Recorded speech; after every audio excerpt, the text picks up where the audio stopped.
Welcome to today's Research Business Daily Report, where there are indications that consumers want their say about the use of big data. And then media research agencies have a concern about social media websites' self-measuring activity. RBDR is sponsored today and this week by Market Probe, which for over 30 years has ensured for its customers that voice of the customer insights are collected, decoded, and woven into strategic and operational decision-making. And now Market Probe is ready to help you with the latest evolutionary step in the customer experience management field. It's called customer advocacy. Much more about that in just a few moments.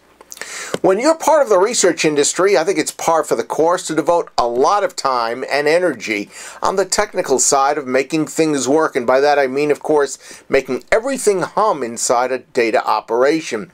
But there's another, probably more important side to this, and that's making and keeping customers, the lifeblood of our data, entirely okay with the use of their personal information, which is why I think a New York Times article this past weekend is so important.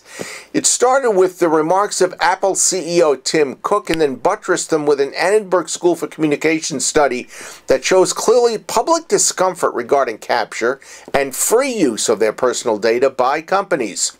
Not only do such concerns exist, but consumers, according to this study, apparently don't have a full understanding of what is happening day in and day out with their information.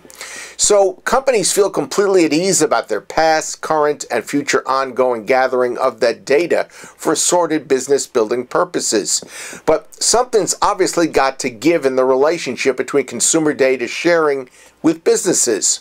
Right now, companies seem to have the upper hand, but do you have a doubt who's going to be in charge long term?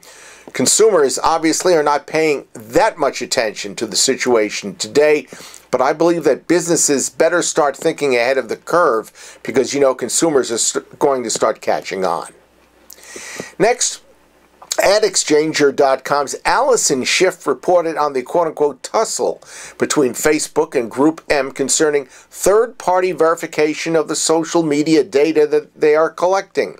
Schiff explains the current media agency argument that social media giants like Facebook, Google, and presumably others simply cannot be entirely trusted to self-measure activity on their site. Facebook, according to Schiff, is working with the Media Ratings Council to earn accreditation for its work, but Group M Interactions COO John Montgomery says in the story, quote, "It's not good governance to measure yourself," end of quote. Both sides of the argument are in agreement about one thing, and that is that transparency is going to be the essential ingredient. That's your Research Business Daily Report. We've been sponsored by Market Probe, which has been ensuring for over 30 years that voice of the customer insights are collected, decoded, and woven into their clients' strategic and operational decision-making. Customer satisfaction and customer loyalty have had an important place in research for a very long time. But you may or may not be familiar with the latest evolutionary step in customer experience management. It's called customer advocacy. But if you click on the link that we've created with the help of Market Probe, you can find out what you need to know about the basics of customer advocacy in your business. Have a great research day, and we'll see you back here tomorrow.